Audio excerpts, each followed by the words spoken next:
Hi there, and today, well, it's Kate Blake from Kate Blake Coaching, of course, first. And today I am speaking to Jen Eastwood.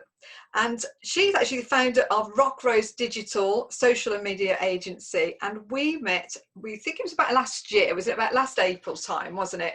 Yeah. And we were doing a speaking event together. And we've kind of followed each other around a little bit on social media over the last year, seeing, taking an interest in what each other have been doing. So welcome, Jen. Thank you for being on here. That's absolutely brilliant. So I'm sure everyone's going to really enjoy your story. So if you could just tell us a little bit about how your business was born, really. So and a bit about your business. Yeah, sure. So Rock Rose Digital, it's my social media and copywriting company. It's just me. I'm a freelancer. It's been going for about 2.5 years now. And yeah, going from strength to strength. Although the last couple of months she's been had a little pause pressed on it, and I'll tell you about why that is later. But yeah, she came about. My career before digital was in hospitality. Worked in hospitality for about 12 years, and unfortunately, my career in hospitality came to an end after I was actually assaulted at a place of work. Which is a story that I've spoken to you before about, Kate, and the time that we did a speaking event together a year ago. So yeah, that kind of knocked the wind out of my sails, to say the least. And once I kind of got myself back together, despite all of my transferable skills, recruiters couldn't get past that job title on my CV. So I really struggled to get another job. Floated around from temp to temp, doing like horrid office jobs, which just drove me insane. It's not where I wanted to be with my life. And then I ended up working at a digital agency for about a year, which I loved. Someone that I knew, I loved getting involved in the creative projects, and even throughout like the end of my hospitality career, I've been involved in the digital side of things. I worked for really small independent businesses, so social media kind of always fell onto my shoulders, and updating websites and things like that. So it's something that's been a natural progression for me in terms of my skill set and where I've come from. And unfortunately, that digital agency, they let me go. They made me redundant just like the week before Christmas, about 3 years ago. And I wasn't in a great place mentally. My 30th birthday was looming. My mental health was on the floor. I was quite adamant that I wasn't going to be here for my 30th birthday. It was pretty bad. But for some reason, I wasn't kind of ready to give up yet. There was something inside of me that kept me going. And yeah, on the 2nd of January, like just 2 weeks after I'd been made redundant, I started up my Rock Rose Instagram account and the other social media, and kept plugging away. I was doing some pro bono work for a not-for-profit organisation that I was helping out. So that kind of built up my experience and my confidence. And then gradually I got a client, and then I grew really slowly, just for the sake of my own mental health. I didn't want as much as I needed to keep a roof over my head financially, and I was earning peanuts. Like, I started Rock Rose when I had a minus in my bank account. I literally grew one step at a time. The last thing I wanted was to say yes. That's a really good thing, though, because you learn, and it's something I'm learning, sort of building my business.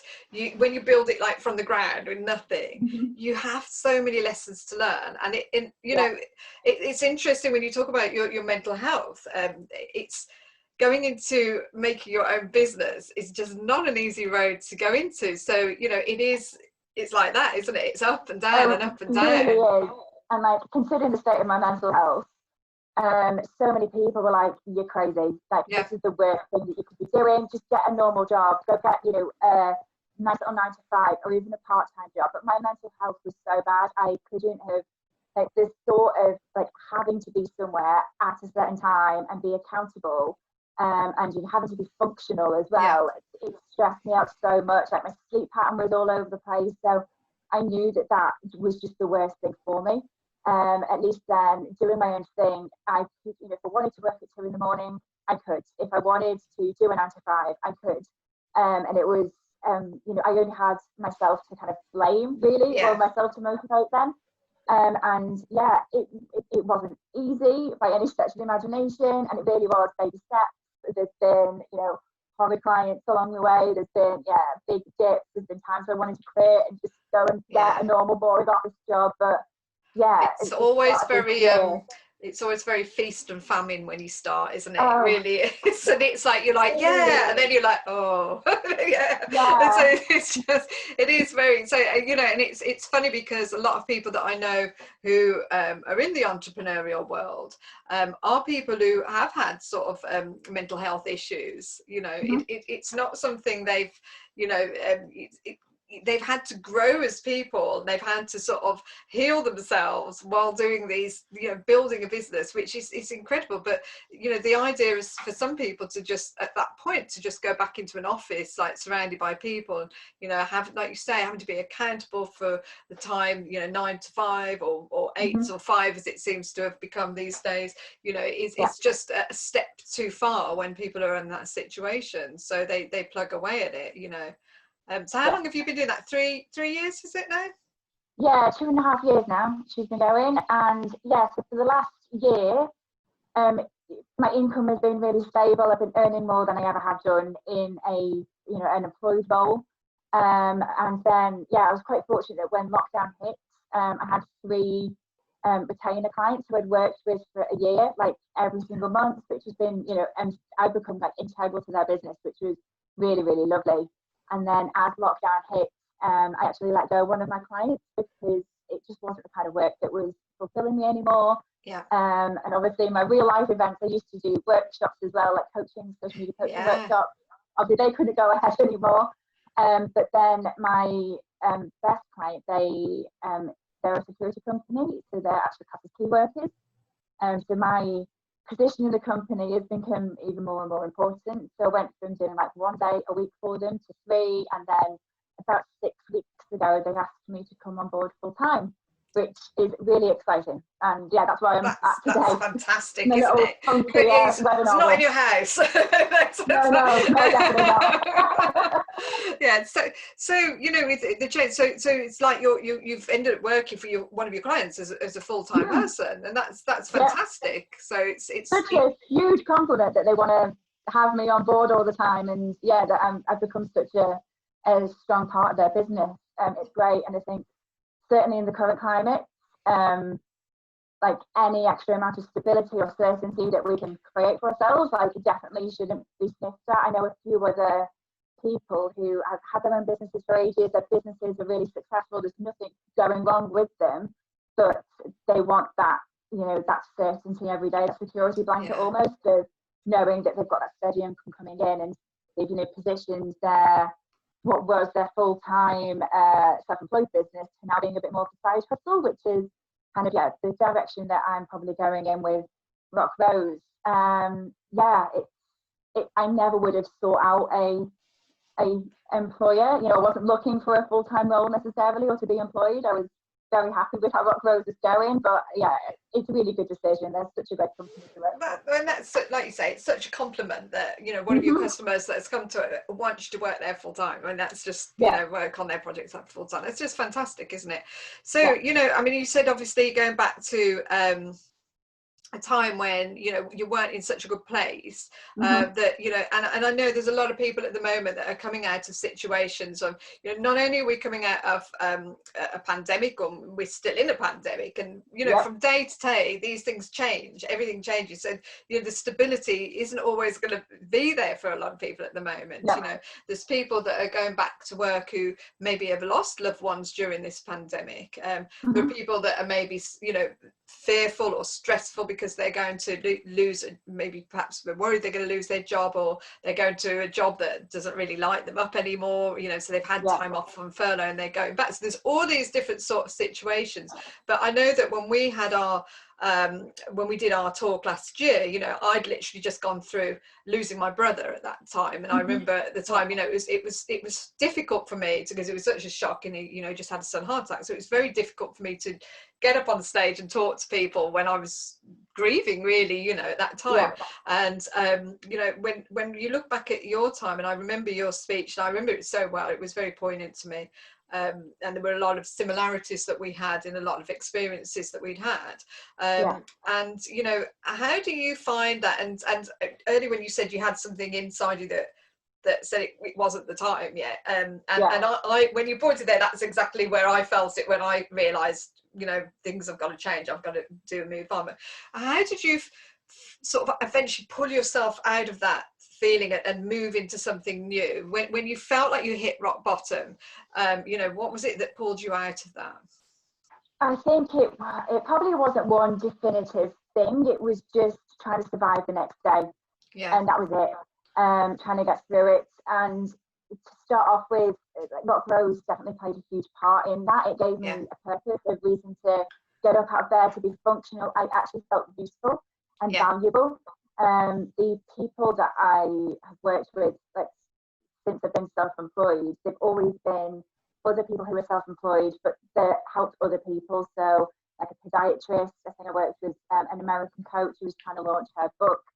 I've worked with, I can't remember now, like a nutritionist, just other people who have other people's best interests at heart. Yes, and I think knowing that I was helping them help other people, it gave me a sense of fulfillment. So yeah, I think, so I started her in January. I call my business to her. She's definitely so yeah, started Rock Rose in the January, and I think it took about 2 months before I got a paid client. Plugging away, showing up, but just that was enough to like test the water and build up my confidence in my skills and my processes, and that like actually it's okay, like this is kind of a good path to go down. I had no big aspirations for it being what it is. You know, I just thought it was something to do for the moment until I was better, and then I'd go and get a proper job. But yeah, now, like, I couldn't have imagined doing anything else. It's exactly the same. You know, when I set up my coaching, and I was, you know, after I went to that loss, and I was, you know, I you know, like everyone, I've gone through a lot of loss in my life, and just, you know, every few years something happens in our family, and that's, you know, that's human. That's what happens to us humans, isn't it? You know, the human experience. And I think I found exactly like you last year, by coaching other people, got me through that so much better. So it gave me that purpose, you know, helping other people in a coaching capacity.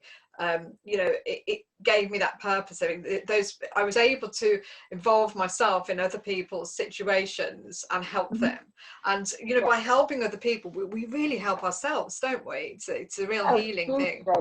Yeah, and I found that a lot of the, you know, mindset stuff that business owners talk about, or that you need to learn as a business owner to grow as a business owner, was actually stuff that I need to go through personally as well. Oh gosh, yeah, definitely. 2 birds, 1 stone. You know, building up my confidence in myself, like money mindset, and exploring where all of my limiting beliefs come from. Like all of that was stuff that I needed to go through, you know, as much for me as for my business. So yeah, kind of the trajectory that I went on in that first year, I learned all of the hard lessons and went through all of the personal development. But yeah, I think that's why this kind of last year has been so stable, and just because you've put that in. And so I think these days people do have this idea, and I think what's so important is to talk about the journey of how you get somewhere, because you know, you do see a lot of people, you know, very successful entrepreneurs online, and you think, you know, they're living that laptop lifestyle and all this, and they're like, this is wonderful, I'm living this laptop lifestyle,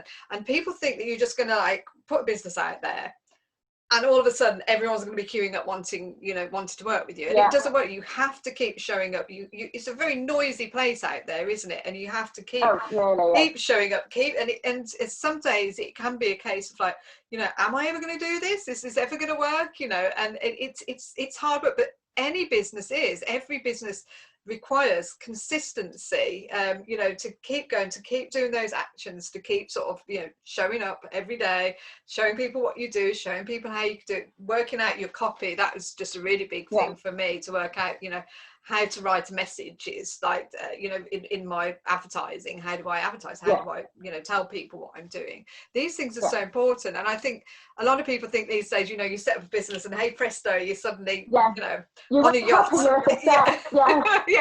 You just wake up and you know everything there is to know about being a business owner. And oh gosh, there's so many skills. And like, you know, if you're a business owner starting out completely fresh, especially if you've been employed before and you've never had a taste of running a business before, there's so many skills that you've got to learn from scratch, and processes you've got to put in place from scratch.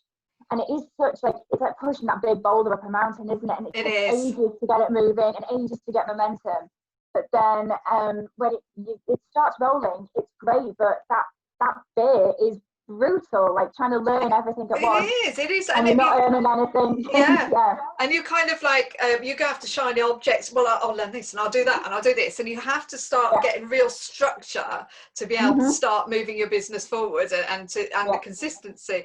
And I think the bolder thing is exactly, and I've felt that myself, you know, it is like some days you think, oh my gosh, this is exhausting, but no one ever said business is going to be easy. And I do think sometimes, you know, if some of the things we learn as entrepreneurs, if we were to put those into corporate business, they could be really useful. Some of those lessons that we learn could be huge and massive. Yeah.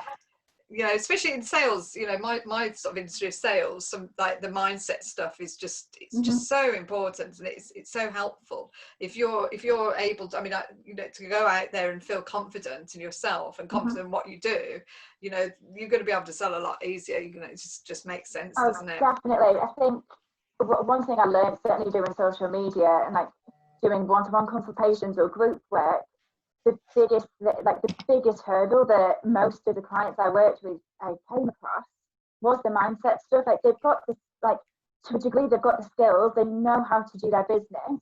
Yeah. But then it's the confidence and it's the limiting belief, and it's like, oh gosh, yeah, the little voice. So it's all, and I've found that so many people weren't prepared to work on that or didn't understand the need to work on that before.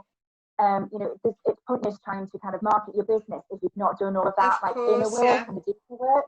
But I think sometimes in corporate, it's seen as a bit woo-woo, isn't it? You know, it's a bit, you know, you've got to kind of be non-emotional, this, that, and the other. This is a weakness. That, so it's not seen. However, if you brought that in, you know, you could have such strong businesses with bringing that in and doing that with you can. It's just something you learn when you're on this journey of building a business. You learn these skills. You know, because you have to have the resilience when you're running your own business. But if you were to bring those, it's massive. I think they do miss a trick sometimes on that with the bringing all that into the corporate side. So what are your plans with your business now? Where are you going to go now with your business? Yeah, I'm not going to get rid of it just yet. I'm still working with a couple of clients who are doing amazing things in their field. Yeah, it's really good that I've got that. And I've got the kind of more corporate stable stuff going on here, but then I do have the extra creativity, which I think as a writer is really important, to not just get stuck in your little box of writing in the same tone of voice all the time. So the fact that I've got that actually benefits like my employers now. I think so, which is it's great. I think if you're a creative person, you need to have that something else. I know a lot of musicians and they do work normal day jobs, but what lights them up is the thing, whatever they're doing in the evening, they're going into obviously they've suffered a lot during the whole coronavirus issue, but you know, sort of actually getting out there and doing gigs again is something that they can't wait to do, because if you're a creative person, you want to be creating, don't you? You want to be sort of building those things on the side. If you were to give any advice, obviously, you know, we mentioned there are a lot of people at the moment who are going through these changes. We're all as a nation going through changes, but as people who are worried about things for the future, they're worried that they might be made redundant, you know, and they're feeling like they're stuck. What sort of advice would you give people? I'd say not to rush things. Like from personal experience, like when I started Rock Rose, like I said, I had a minus in my bank account. I had no idea when my next money was coming in. I was living off benefits in like a refurbished council flat. You know, it's pretty grim times. But I took it slow so that I could understand what kind of business I wanted, what kind of customers I wanted, you know, how I wanted to run my business, what I wanted my processes to be like in order for it to work for me. And that has paid off hugely. You know, not rushing into things, because that can sometimes mean that, you know, you're not charging your worth then, or you're taking on clients that you don't really want, and it all becomes quite desperate. So take that time to explore kind of what you want to do, maybe dabble in a few things, you know, speak to people, and ultimately that mindset work is so important. You know, really trying to find what it is you want and go with that gut feeling. That's something that I've definitely learned over the last like 18 months, certainly, how to listen to that gut. Yes, I was so guilty of rushing into the deep end with some bad clients that had red flags all over them. But now I've learned, like, oh no, that's like it's no, need to like hold back there. Yeah. So I think so don't be afraid to yourself. say no in some ways. So, you know, if you're going to jumping from job to job, sometimes it's, you know, good to sort of take stock of what you're actually jumping into. But no, that's absolutely perfect, Jen, and I wish you all the best in within the next year. Goodness knows what's going to happen in the next year. Who knows? But you know, it makes it all the more exciting to see what's going to happen in the future. But I'm sure whatever you do is going to be absolutely fabulous. And for anyone else, if you know, if you're watching this and you think actually I'd like to reach out, feel free to reach out to either of us. I'll put Jen's details out there, and obviously if you want to look at coaching and your next step, come forward and have a word with me about it. So thank you ever so much, and we look forward to seeing you soon, and thank you for watching. I have to do the non